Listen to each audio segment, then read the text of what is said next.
पाकिस्तान के गृह मंत्रालय ने संसद के समक्ष बताया कि अफगानिस्तान अमेरिकी फौजों की रवानगी और तालिबान की अगुवाई वाली अफगान सरकार के ISIS पर नकेल कसने में नाकाम रहने के बाद पाकिस्तान में TTP की गतिविधियां बढ़ गई है। अब तालिबान ने फैसला किया है कि भाई ये लोग बातों के भूत नहीं है, लातों के भूत है। अब तालिबान ने कर दिया एकदम अलर्ट पूरे देश को, और जैसे ही तालिबान ने ये तैयारियां स्टार्ट की है, आम बंदों ने, जो सिविलियन बंदे हैं, जो आम नागरिक हैं, सब ने अपनी बंदूकों में तेल लगाना स्टार्ट कर दिया। कुव्वत है ना, उसी वजह से हम एटम बम है, उसी वजह से जो इंडिया डरा हुआ हमसे।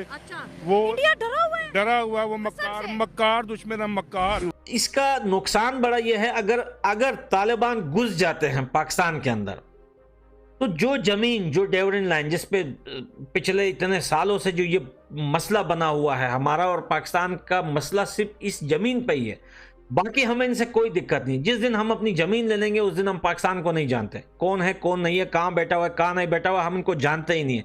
हमारा मसला पाकिस्तान के साथ अपनी जमीन पे कि अटक तक जो जमीन है ये हमारी है। अगर ये जंग हो जाती है, तालिबान बढ़ जाते हैं, घुस जाते हैं, तो जमीन हो जाती है अफगानिस्तान की और पाकिस्तान के हो जाएंगे टुकड़े और पीछे से मारेगा इंडिया। देखिए ये बात पाकिस्तान के जर्नलों को, कर्नलों को काफी अच्छी तरीके से पता है कि ये जो दो देश जो साइड में पड़े हैं, हिंदुस्तान, अफगानिस्तान, अगर इन दो देशों में हमने किसी से भी पंगा ले लिया बाय मिस्टेक, तो दूसरा पीछे से घुसा देगा। और ये हकीकत है, अफगानिस्तान यही बोलता आ रहा है, अगर हिंदुस्तान के साथ यहां पे कभी भी लड़ाई हो गई तो अफगानिस्तान घुसेगा यहां से, और घुसेगा ऐसा कि अगर अफगानिस्तान अपनी जमीन ले लेता है तो पाकिस्तान की हालत पतली, कुछ भी नहीं रहेगा। पाकिस्तान के पास एक सिंध, पंजाब, ये इलाके रह जाएंगे और पोक वहां पे हिंदुस्तान पटाख से ले लेगा। और अगर अफगानिस्तान के साथ मसला हो जाता है, जंग छिड़ जाती है पाकिस्तान की, तो इंडिया पीछे से घुसाएगा। और इंडिया इस बार ऐसा नहीं घुसाएगा कि लाहौर तक गए थे और वापस लौट आए। वो गलती अब भी वो लोग बोल रहे हैं कि ये काफी बड़ी गलती हुई थी हमसे कि लाहौर तक हम गए थे, हमने छोड़ दिया इनको। वो गलती दोबारा हिंदुस्तान नहीं दोहराएगा। जय हिंद दोस्तों। तो पहले मैं आपको वीडियो का टॉपिक समझा देता हूं, उसके बाद वीडियो देखते हैं। तो आपको याद होगा कि तालिबान को पाकिस्तान ने पूरा जहाँ तक बन सका वहाँ तक सपोर्ट दिया तालिबान को अफ़गानिस्तान में बैठने के लिए। अमेरिका के साथ नेगोशिएशन में ये सबसे आगे थे। दुनिया भर में घूमे ये लोग कि तालिबान को रिकॉग्नाइज़ करो, लेकिन किसी ने नहीं किया। हालांकि पाकिस्तान ने भी नहीं किया था। दुनिया कह रही थी कि पहले सबसे पहले आप करो, फिर दुनिया की देखना, आप क्यों नहीं कर रहे। अब एक आतंकी संगठन जो कि बिना, आप कह सकते हैं कि कोई चुनाव तो लड़ा नहीं था, तालिबान सीधा बंदूक की दम पर सत्ता में आया था। तो अब ऐसे देश में इस तरह की अगर सैन्य शासन भी आता है तब भी दुनिया रिकॉग्नाइज करती है, तो फिर तो ये तो टेररिस्ट संगठन है, उसे रिकॉग्नाइज कैसे कर सकती है दुनिया। तो पाकिस्तान ने भी नहीं किया था कि दुनिया भर में फजीयत हो जाएगी। लेकिन इनका प्लान था कि अगर तालिबान अफ़गानिस्तान में बैठता है तो भारत के लिए हमें एक एज मिल जाएगा, क्योंकि भारत के लिए यहाँ से हम काफ़ी खतरा पैदा कर सकते हैं। लेकिन इनको पता नहीं था कि आज तक इनको ट्रैक रिकॉर्ड रहा है ये तो इनका कि जिन जिन सांपों को इन्होंने दूध पिलाया है, अंततः वो सांप इनको ही डसते हैं। और हुआ भी वही। अब अफ़गानिस्तान कह रहा है कि हमारी ज़मीन खाली करो, यानी कि जो डूरेंट लाइन है इनके पाकिस्तान और अफ़गानिस्तान की, वहाँ पर ये तो चाहते हैं कि फेंसिंग हो, लेकिन वो फेंसिंग लगाने नहीं देते। वो कहते हैं कि अंग्रेज़ बांट गए थे, क्योंकि बहुत से पठान उस इलाके में रहते हैं। तो वो कह रहे हैं कि ये इलाका हमारा है, जो कि पाकिस्तान के काफ़ी अंदर तक है। वो लेने के लिए, वो युद्ध के लिए तैयार हैं और वो इनको ठोकते भी रहते हैं। तो यहाँ पर इन्हें बड़ी समस्या खड़ी हो गई है, क्योंकि ये जानते हैं कि अगर अफ़गानिस्तान में कुछ हमने हलचल की तो बलूच खड़े हो जाएंगे। तहरीक तालिबान जो पाकिस्तान से ऑपरेट करता है, TTP, वो ठोकना शुरू कर देगा। हो सकता है कहीं इसी का मौका देकर इंडिया हमला कर दे। तो ये काफ़ी समस्या में है, लेकिन जिन सांपों को पाला है वो अब इन्हें डस रहे हैं। तो चलिए अब आगे वीडियो देखते हैं। इतनी कुव्वत है ना, उसी वजह से हम एटम बम है, उसी वजह से जो इंडिया डरा हुआ हमसे। वो डरा हुआ वो मक्कार दुश्मन है, मक्कार। बहादुर नहीं है। बहादुर तो होते हैं सामने से, जो आते हैं सामने से तो कह रहे हैं कि 2024 के इलेक्शन से कह रहे हैं ना, उसे कहो कि हिम्मत करे, आए। पाकिस्तान के पास भी इतनी पावरें हैं, मोदी के पास भी पावरें हैं, तो हमारे पास भी पावरें हैं। अच्छा, आप मानते हैं कि उनके पास पावर है? मोदी के पास तो यही पावर है, वो नहते को वार कर सकता है। हमारे पे तो नहीं ना आपको कर पता है, सकता। दुनिया का फेमस तरीन लीडर्स में से एक बन रहे हैं वो, और आज तक हम उनसे नफरत ही कर रहे हैं। उनके अच्छे काम हम क्यों नहीं देख रहे? मोदी को वो सब याद नहीं जो गुजरात पे हमला किया था, हाँ, उसका पाकिस्तान आर्मी ने ठोक जवाब दिया था। क्या जवाब दिया था? यही कि उनको भागना पड़ा था इनकी फौजों को। पूरे हिंदुस्तान में आग लगेगी। क्या बात कर रहे हो? मैं सच कह रहा हूँ। पाकिस्तान में बैठे हुए हो? पाकिस्तान में बैठा हुआ हूँ, हाँ। जहाँ भी बैठा हूँ, अच्छा, आग लगेगी उनके घर में। उधर देख के बोलो ना, वो देख रहे हैं आपको। सारा हिंदुस्तान जल के राख हो जाएगा।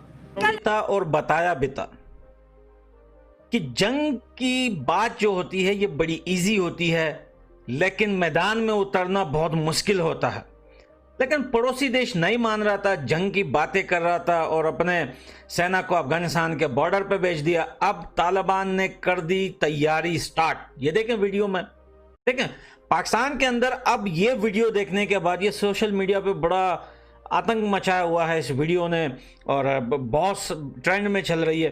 देखें पाकिस्तान के लोग और कुछ पॉलिटिशियन वहाँ के बोल रहे हैं कि हम अफगानिस्तान के साथ जंग नहीं चाहते। वो क्यों नहीं चाहते आपको पता है?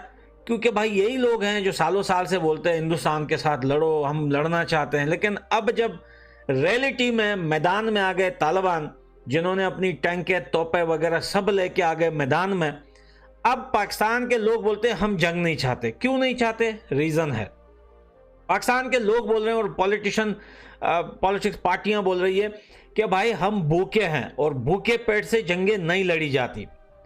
लेकिन भाई यहां पे कुछ लोग हैं वहां पर, वो कहते हैं कि अफगानिस्तान के लोग भी भूखे हैं।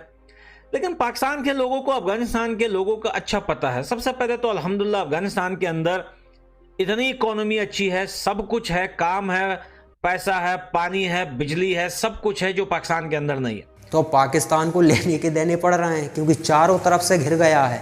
अब देखिए इनकी स्थिति तो होनी ही है और होनी ज़रूरी है, क्योंकि इन लोगों ने जो वहाँ की कह सकते हैं माइनॉरिटी के साथ किया है, जो काफिरों के, जिन्हें काफिर बोलते हैं बेचारों को, उन मतलब वो लोग कैसी नर्क वाली ज़िंदगी जी रहे हैं पाकिस्तान में, इसकी कल्पना भी नहीं कर सकते आप। उन लोगों के साथ जो इन्होंने किया है वही इनके साथ होने वाला है। आतंकी इनके घरों में बम फोड़ेंगे। अब देखते जाओ, आप बेफिक्र रहो, क्योंकि इन लोगों ने बीज वही बोया है, जो बोया है वही अब इन्हें काटना है। आतंकी चारों तरफ तैयार कर दिए हैं इन लोगों ने। हिंदू थे वो 1-8% बचे हैं, सिख ईसाई ये कितने से मामूली से बचे हुए हैं, तो अब इनका नंबर आने वाला है। वो कहते हैं ना कि कर्म करो फल की इच्छा मत करो, तो अब पाकिस्तानियों ने कर्म तो कर लिए हैं, अब फल की इच्छा करें या ना करें फल तो मिलने वाला है, स्वाभाविक है, वो तो मिलकर रहेगा। अब बताइए, उन बेचारों के बच्चे उठा लिए जाते हैं, उनकी घरों में घुस जाते हैं लोग, घरों पर कब्जा कर लेते हैं, ज़मीनों पर कब्जा कर लेते हैं। वो मजदूरी के अलावा वैसे भी कुछ कर नहीं पाते वहाँ। उनकी स्थिति तो बस से बदतर है, आप कल्पना भी नहीं कर सकते, ऐसी स्थिति है। वो कहते हैं कि किसी भी तरह से इस नर्क से हम बाहर आ जाएं। अब नर्क तो नर्क ही होता है नर्क ही नाम है उसका, तो नर्क होता है। उनके लिए इन्होंने नर्क बना दिया। अब इनको पता नहीं है कि इनके लिए भी ये नर्क ही बनने वाला है पाकिस्तान। सीरिया देख लो, इराक देख लो, कभी भी हिस्ट्री देख लेना, गूगल कर लेना, जब बम पे फूटता है ना तो हो सकता है वहाँ के बड़े मर जाएं, लेकिन कुछ बच्चे, वीडियोस देखिए आप, छोटे छोटे बच्चे 2-2 साल के मलबे से निकल रहे हैं। वो लोग मलबे से उन्हें निकाला जा रहा है और आए दिन होता है, क्योंकि एक एरिया में आतंकी संगठन का कब्जा है, दूसरे एरिया में दूसरे आतंकी का, तीसरे एरिया में सरकार का कंट्रोल है। तो ये तीनों एक दूसरे को ठोकने में लगे हुए हैं। तो अब आतंकियों का ये नहीं है कि सेना को टारगेट करें, ये सेना आतंकियों को टारगेट करे, आम लोगों को जिनका किसी से कोई लेना देना ही नहीं होता, उन्हें टारगेट किया जाता है। पाकिस्तान में भी आप देखिए, मस्जिदों में ब्लास्ट होता है। मस्जिदों में कौन सी इनकी सेना है? मस्जिदों में भी तो आम लोग ही हैं ना, ब्लास्ट करके कौन किसे ठोक रहा है? यही होता है। मतलब अब पाकिस्तानियों ने ऐसा बीज बोया है, वो होता है ना बबूल का बीज बोया है, तो अब उसमें से कांटे ही कांटे निकलने वाले हैं चारों तरफ से। जहाँ कदम रखोगे वहाँ कांटे ही कांटे हैं। पाकिस्तान की स्थिति यही हो गई है। तो अब इन्हें अब स्वाभाविक एहसास तो होगा ही, जब तुमने काफिरों के साथ ऐसा किया है कि उनके घरों में आग लगा दी, घरों पर कब्जा कर लिया, ज़मीनों पर कब्जा कर लिया, उनके बच्चे उठा लिए, उनका जबरन धर्म परिवर्तन कर दिया, उनके पुरुषों को मार दिया, तो अब स्वाभाविक है वो झूठा इल्ज़ाम लगाकर, तो अब तुम्हारे साथ भी वही होने वाला है। शरिया कानून अब तुम तबीयत से लो, तुम्हें बहुत शरिया चाहिए दुनिया भर में, अब पाकिस्तानियों को तबीयत से शरिया कानून मिलने वाला है। तहरीक तालिबान पाकिस्तान देगा, तहरीक तालिबान अफ़गानिस्तान देगा, इधर से इंडिया ठोकेगा, बलूच ठोक ही रहे हैं, और न जाने कितने आतंकी संगठन आपने खड़े कर लिए हैं, वो अब आप ही को पेल रहे हैं, तो वो परिणाम तो भुगतने पड़ेंगे।